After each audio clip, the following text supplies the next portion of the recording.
नमस्कार। आज 26 नवंबर 2025 है और गुवाहाटी से खबर अच्छी नहीं है। भारत और दक्षिण अफ्रीका के बीच दूसरा टेस्ट मैच आज ख़त्म हो गया और नतीजा वैसा नहीं है जिसकी किसी ने उम्मीद की थी।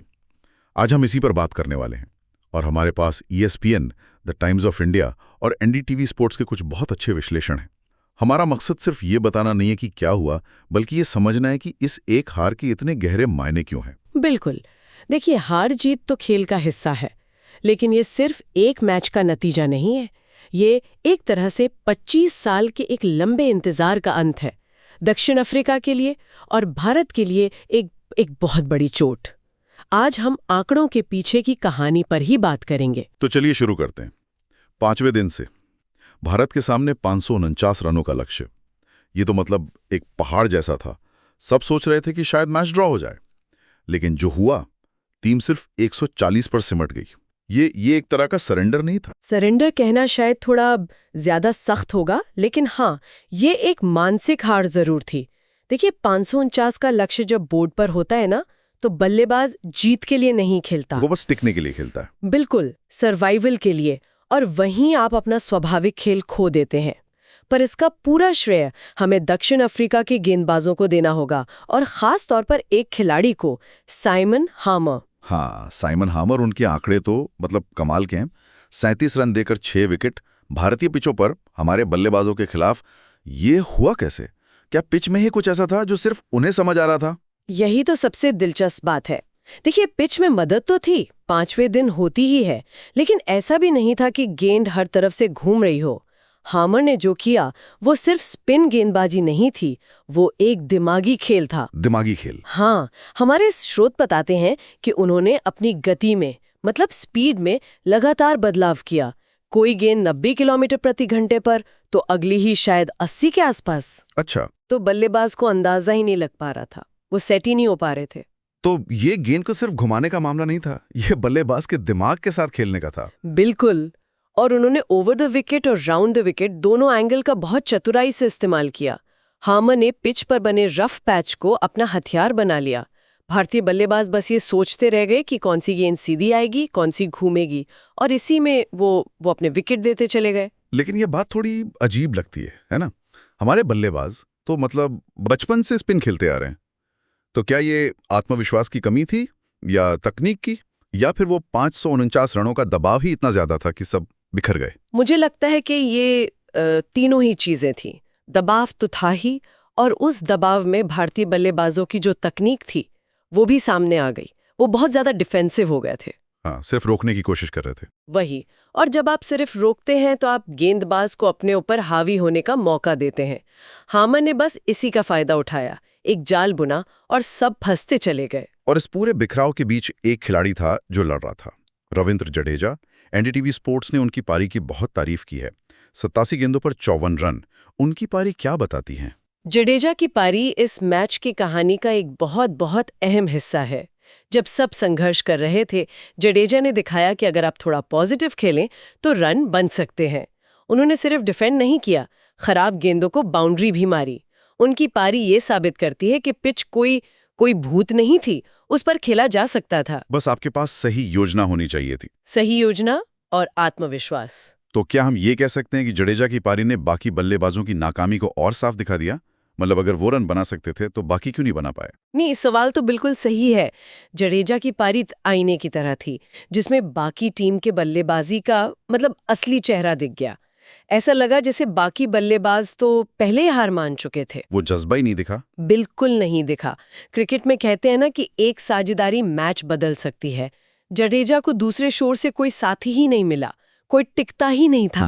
और नतीजा ये हुआ कि भारत ये मैच 408 रनों से हार गया। 408 रन, ये तो अपने आप में एक रिकॉर्ड है। द टाइम्स ऑफ इंडिया के मुताबिक ये रनों के लिहाज से भारत पर दक्षिण अफ्रीका की सबसे बड़ी जीत है।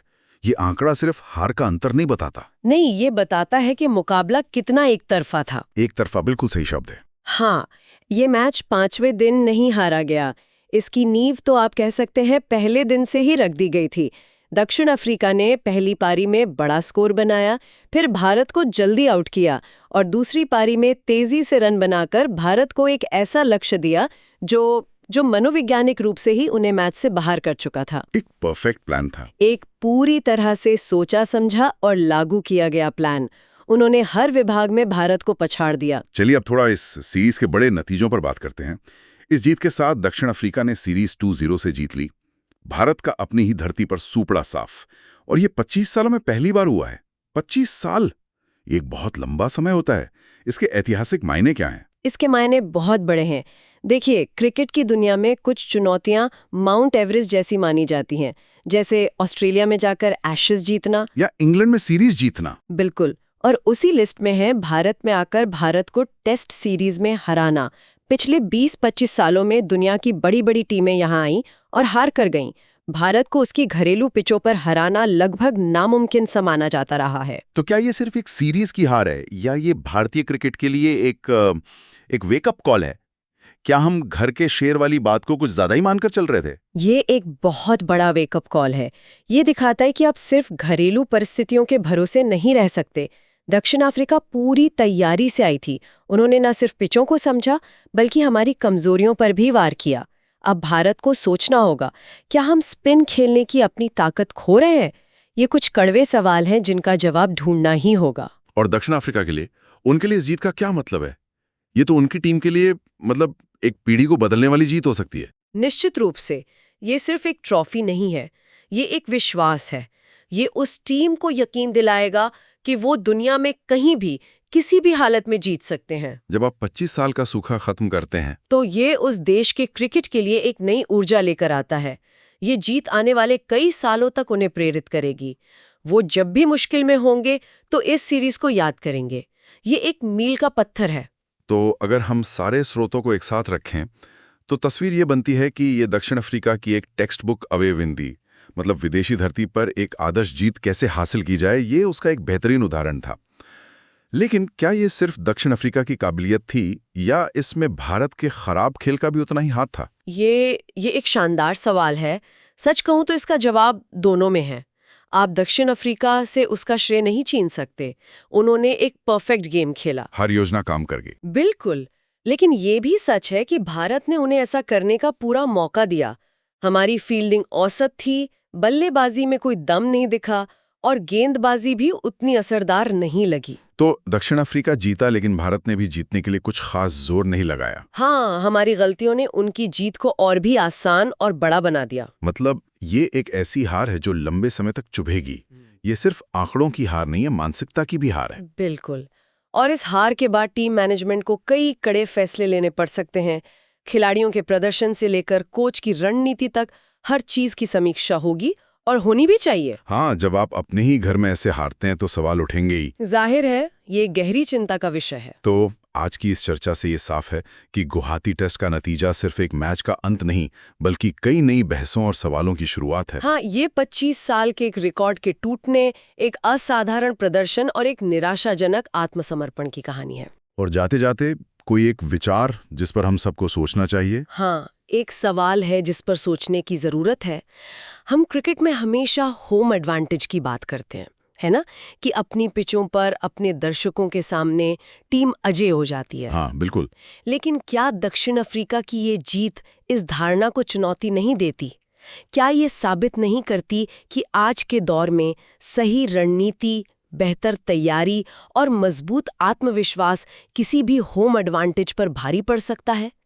शायद ये जीत विश्व क्रिकेट में शक्ति के समीकरण को बदलने की एक शुरुआत हो, जहां किले अब उतने मजबूत नहीं रहे जितना हम मानते थे। अगर आपको ये वीडियो पसंद आई है तो इसे ज़रूर लाइक करें, कमेंट सेक्शन में अपना ओपिनियन बताएं और चैनल को ज़रूर सब्सक्राइब करें। मिलते हैं अगली वीडियो में, तब तक के लिए नमस्कार।